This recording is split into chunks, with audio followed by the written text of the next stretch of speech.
नमस्कार दोस्तों, स्वागत है आप सबका आपके अपने चैनल स्टडी विद एचपी स्वामी पर, जहां पर आपको हर दिन हाई कोर्ट, एसएससी इत्यादि विभागों हेतु समय पर डिक्टेशन उपलब्ध करवाया जाता है। दोस्तों, आज का यह डिक्टेशन 80 शब्द प्रति मिनट स्टार्ट होगा 5 सेकंड बाद।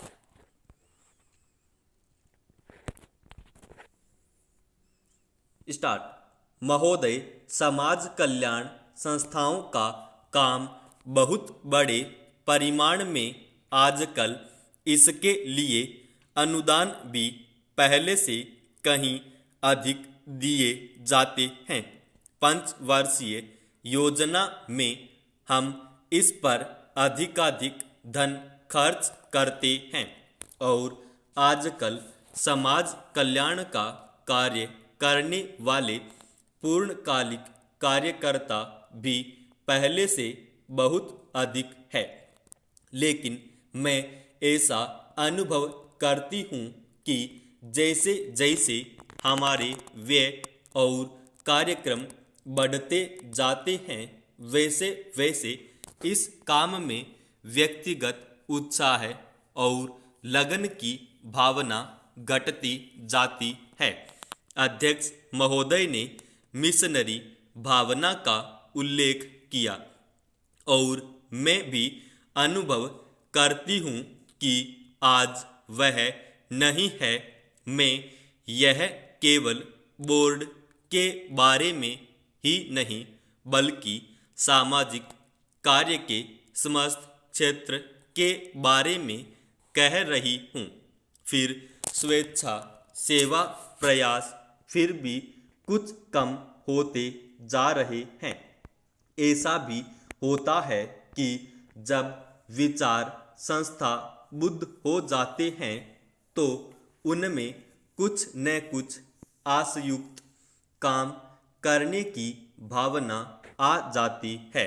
यह मनुष्य का स्वभाव है, किंतु सारे सामाजिक कार्य का लक्ष्य तो उसी संवेदन के अभाव और निस्वार्थता पर संदेह के परिणामों से लड़ना है, जिसकी प्रायः मानव स्वभाव कहकर अनदेखी कर दी जाती है। मैं जानती हूँ कि जिस मिशनरी भावना से काम शुरू किए जाते हैं, उन्हें बाद में उसी तरह बनाए रखना हमेशा संभव नहीं होता। लेकिन बेहतर संगठन खड़ा हो जाने के बाद समस्याओं के बेहतर हल निकालने चाहिए।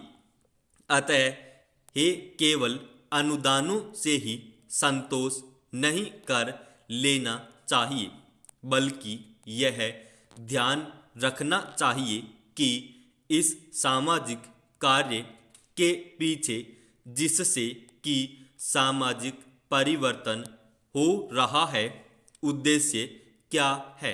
बोर्ड सामाजिक रूपांतर का केवल साधन मात्र है। राजनीतिक और आर्थिक कामों में फंसे रहने के कारण हम सही दिशा में और से देश से सामाजिक परिवर्तन की ओर काफ़ी ध्यान नहीं दे पा रहे हैं, किंतु परिवर्तन तो हमारे अपने विकास और विश्व की घटनाओं के कारण जो हमारे जीवन और समाज पर निरंतर प्रभाव डालता है, स्वतः आ रहा है। हमारे होनहार युवक और युवतियां संसार के घटना चक्र से निरंतर प्रभावित हैं और कहीं भी कुछ होता है तो वह हमें भी अवश्य छू जाता है। लेकिन परिवर्तन का इस प्रकार उपोत्पाद के रूप में या अप्रत्यक्ष रूप में आना पर्याप्त नहीं। हमारी ऐसी अनेक समस्याएं हैं जो हमारे अनुभव की दृष्टि से विशेष प्रकार की हैं। महोदय एक उदाहरण है जो बोर्ड के सीधे कार्यक्षेत्र में नहीं आता, फिर भी वह है सामाजिक अपव्यय को रोकने के महत्व का। विवाहों और भोजों आदि में जो धन का अपव्यय होता है वह घटने के बजाय बढ़ रहा है। विकास से जिन लोगों को लाभ पहुंचा है वे दूसरों पर अपनी सफलता का रोब चाहते हैं। दहेज का विरोध, जो कुछ समय पहले काफी ज्वलंत प्रश्न, अब पीछे पड़ गया है। यद्यपि यह कुरीति आज भी उसी तरह जीवित है। अस्पृश्यता के बारे में आज कानून मौजूद हैं, लेकिन आज भी बहुत से स्थानों पर यह बुराई फैली हुई है। लोग इसे सरकार पर नहीं छोड़ सकते हैं कि वही इसे हटाने के लिए कदम उठाए। इसके लिए तो उन्हें स्वयं कुछ न कुछ करना होगा। विशेष रूप में समाज कल्याण के क्षेत्र में केवल सरकारी कार्यवाही पर्याप्त नहीं हुआ करती।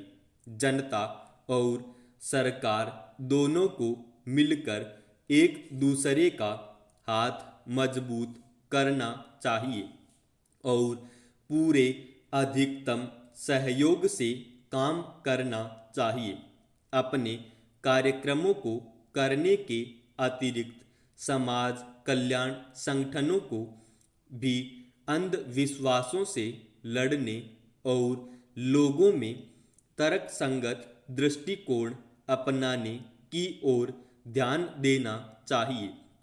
समाज सेवी संस्थाएं दैनिक जीवन में वैज्ञानिक चिंतन को लोकप्रिय बनाने के लिए बहुत कुछ कर सकती हैं।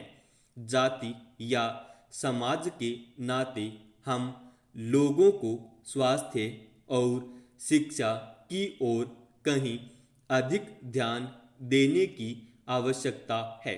इसके लिए आवश्यक है सही वातावरण, आदतें और सामाजिक दृष्टि, ताकि हमें अपने व अपने आसपास के लिए उचित सफाई, बेहतर पोषाहार और स्वास्थ्य की सुविधाएं प्राप्त हो सकें। सफाई के बारे में हमारा कुछ अजीब दृष्टिकोण है। हम अपने घर की तो सफाई करते हैं, पर कूड़ा करकट दरवाजे पर ही डाल देते हैं। हम स्वयं तो रोज नहाते हैं, पर हमारी सड़क या गली गंदी है जिसकी तनिक भी चिंता नहीं करते।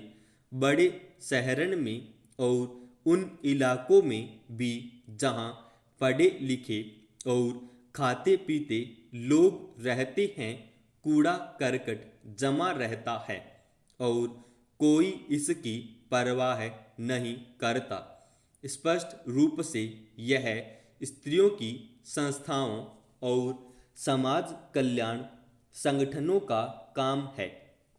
समाज कल्याण संस्थाओं के लिए परम आवश्यक है कि वे समूचे क्षेत्र के लिए आपसी तालमेल रखें।